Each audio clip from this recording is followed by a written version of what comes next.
Hey guys, welcome back to my channel. So today we are here to talk about Mistborn. Not just Mistborn, the first book, but Mistborn, the entire series, which I'm obviously not holding up. These are just the first two. I don't own Hero of Ages. I borrowed it from my library, so we're working with what we have. It's fine. I just wanted to do a review of the entire series now that I've finally finished reading the entire thing. Let's just get into it. The first book of the series is Mistborn, or the Final Empire, and this takes place in mostly a city called Luthadel. And the premise of this first book is that it takes place essentially thousands of years after the bad guy has already won.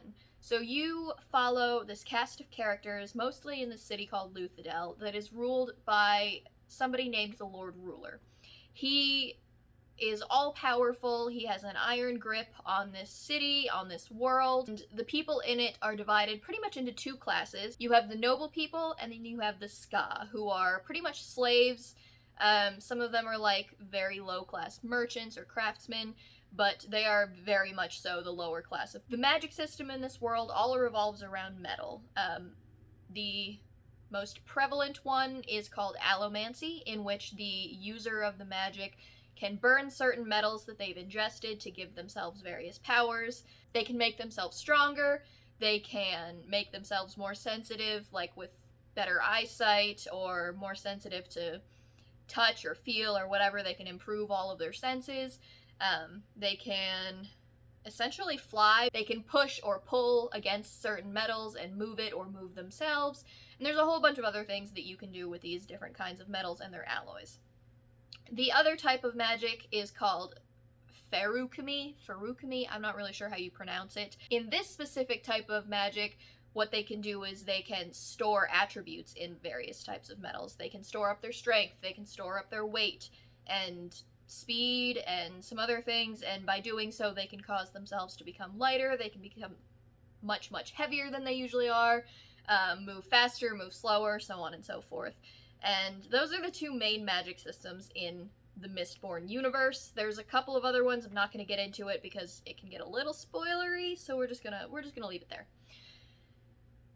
Enough about the world, though. So, in Mistborn, you follow a cast of characters. It's mostly centered around two, Kelsier and Vin. Kelsier and Vin are what is known as Mistborn, and this just means that they can ingest any of the known metals or their alloys, and they can use any of their powers. Most of the time, in this world, all you have are Mistings, which are people that can only burn one type of metal.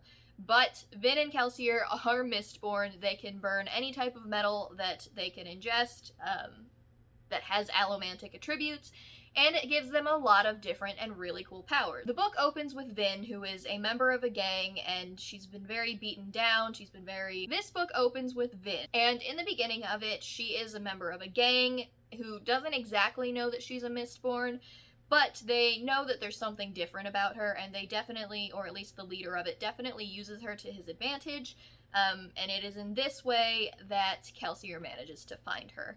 Now, it's important to mention that in this world, under the Lord Ruler, any type of allomancy or metal, I almost called it metal bending, it's definitely not metal bending, but metal usage magically is forbidden. They have an entire set organization that is established just to hunt out Mistborn and Mistings in the Ska population. It is allowed within noblemen, and it is actually forbidden for noblemen to reproduce with the Ska, but it happens anyway. So Kelsier kind of catches Vin while she is being used for her powers, and he kind of saves her life. He gets her away from this gang, and he draws her into his group of friends, group of fellow revolutionaries, I guess we can call them, who have this plan to overthrow the Lord Ruler and bring the Ska into power.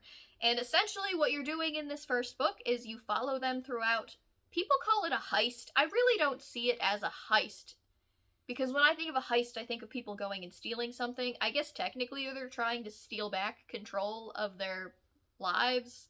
I don't know, I think it's a stretch. I think that it's just a well thought out, in some cases, sometimes, it's a rebellion. I mean, it's a book about a rebellion, and you follow them through all of the different phases of this plan as they try and overthrow the Lord Ruler. So I'm not really going to go into the synopses too much of the following 2 books because I'm going to talk about this a little bit later, but that would get really, really spoilery. In Well of Ascension, you pretty much just follow the aftermath of what happens in the Final Empire. You follow the repercussions of what they have done, what they have accomplished. I can't even read the synopses for these because I honestly think that that spoils the ending of the Final Empire a little bit. So even in the Hero of Ages, you're just kind of following what happened in Well of Ascension after the events of what they did in Final Empire. So that's what these books are about, and honestly, if what I just rambled on about at all interests you, I highly, highly recommend that you check out at least the Final Empire. The entire series is amazing, and there are strings that tie it all together up until the very end. But the first book alone is also very, very, very good. So, just try it, get a feel for if you like the magic system, the writing style, the characters, and if you do enjoy the first book, I highly recommend that you carry on with the series. So, what did I like about all of these, and why am I recommending them to you? Honestly, I do give the series as a whole a 5 stars, even though on average it probably shouldn't be, because I think I gave Mistborn like a 4.5, and I think that I gave Hero of Ages, the 3rd book, also a 4 or 4.5. There were things that I think maybe could have been done just a little bit differently, but overall, I really, really do love everything about the series. I fell in love with these characters. I obviously do love Brandon Sanderson's writing because I think that he has such a simplistic way of describing things. He's not overly flowery. He's not, writing, let's be honest, he's not writing this beautiful purple prose kind of a deal. He's just getting the facts out there, and in so doing, he's making you fall in love with this world and these characters. And I absolutely love that as a writing style because it's not getting you caught up in descriptions of things or of people or places that I just don't think that you need most of the time. Now, the plot throughout these 3 books is incredible. He drops these little tidbits throughout all 3 of these books that you think that you know where they're going, but you have absolutely no clue how it's all going to end. I was floored, let me just say. But in the first book, at the beginning of every single chapter, he gives you these little excerpts from the Lord Ruler's journal, but it's from before he became the Lord Ruler. 1,000 years ago, 2,000 years ago, many, many, many centuries ago. You follow him on his journey to have gotten the powers that he got that made him who he is. And you think, as you're reading through it, you think that you know what's going on, you think that you see what's happening. You get to the end of it, and you realize that that was not at all the case. It was so cool. But then he continues it on into the second book, where you're still learning more about, I think it's a different journal this time, and you're reading a different journal's excerpts, and then you think you know where that's going in the second book, but you don't.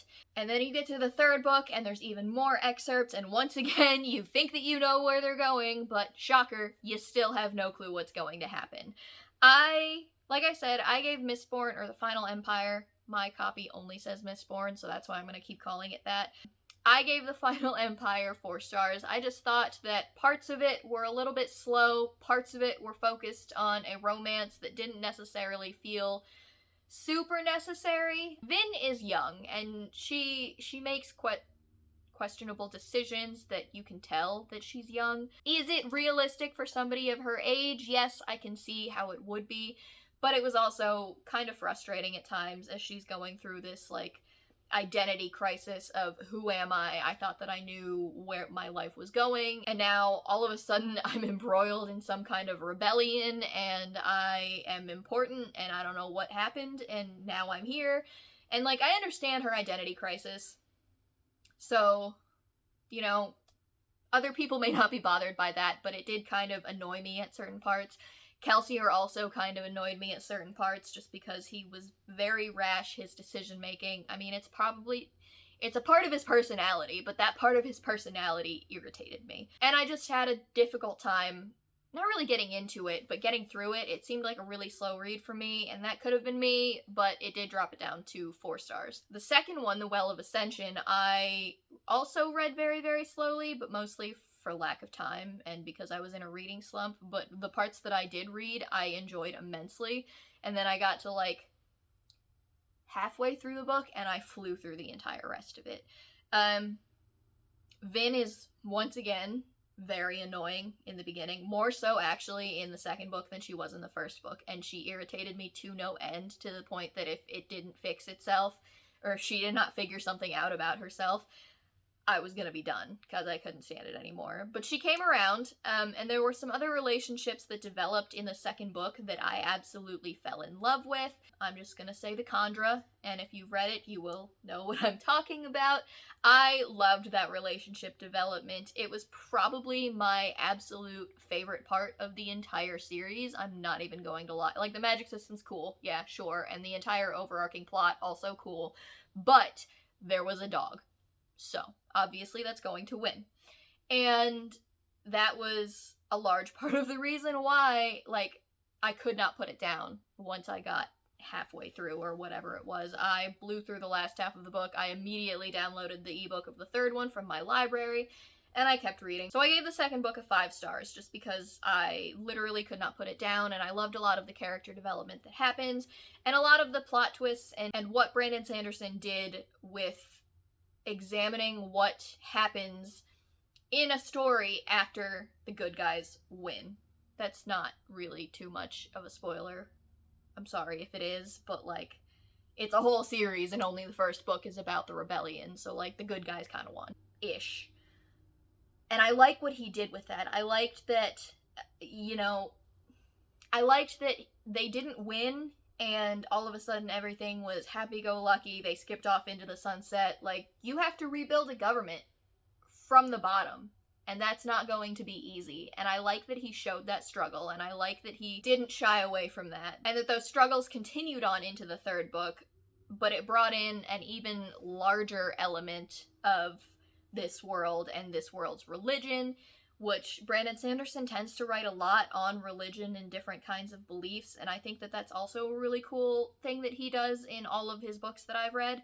You learn so much more about this world in the third book, and it blew my mind. I put the book down, and when I got to the end of it, I honestly just sat there staring into space for a really long amount of time because I needed to process what had happened. I know that the end of The Hero of Ages is a lot of people's absolute favorite ending to a series that they've ever read.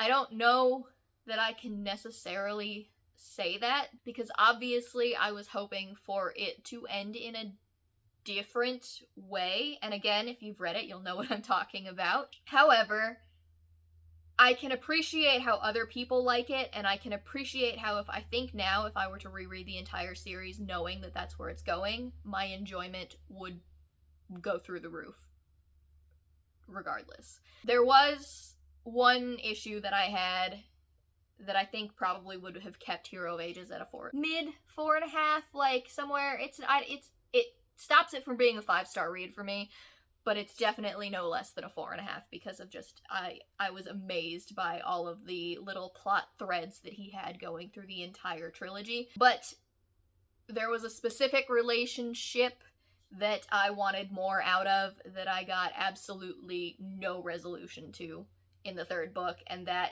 honestly was like really upsetting to me because that's what I was looking for after the events of the second book, and I got none of it. So, like, one of my absolute favorite characters just did not accomplish what he was really trying to accomplish. I don't really know how else to say that without getting spoilery, so, you know, if you know what I'm talking about, put it in the comments, put a spoiler tag, and we can talk about it down there, because I don't want to spoil it for anybody. But that particular plotline, I just did not like the way that it was resolved. I wanted a little bit more out of it, but that does not stop the book and the series overall from getting very, very high ratings in my mind. I absolutely do love the Mistborn Trilogy now. I have immediately moved on to Mistborn Second Era. I am now on Shadows of Self, and I'm trying to finish that one this weekend, and I'm really, really enjoying it. The whole Mistborn world with a Western cop twist is really cool. And I wasn't sure that I would feel that way, but I really, really do. And I've heard that my favorite character from Mistborn Era 1 makes it into Mistborn Era 2 somehow, and I think that I'm almost at that point, so I'm pretty excited about it. So this has been pretty rambly as far as reviews go, but overall, like I said, I did really love this trilogy. I think that many fantasy readers out there will also love what Brandon Sanderson has done. It's not your typical tried and true high fantasy formulaic, there's wizards and witches and elves and blah blah blah in a historical magical setting, which I love, don't get me wrong. There's a time and place for those and I love it, but I do love what Brandon Sanderson has done with his high fantasies, and I absolutely love the magic system in here. I think that it's the coolest thing ever. So that's it for my Mistborn Trilogy review. Like I said, I love it. I highly recommend it to anybody who wants to read it. I know that I'm a little late to the game because obviously it's already over, but I've mentioned in previous videos that I've been playing catch-up for the majority of this year, and I finally caught up on that one. Next is the Stormlight Archive, where I am still working my way through the Way of Kings. I'm sorry again for how rambly this was, but I'm not really sure how to talk about the entire series as a whole without spoiling all of the little things that Brandon Sanderson has, like, dropped in the plot throughout. So if you guys want to talk about Mistborn anymore, please just comment about it below, and I would love to talk about it with you in the comments. And that is it for this video, guys, so I will talk to you in the next one. Bye!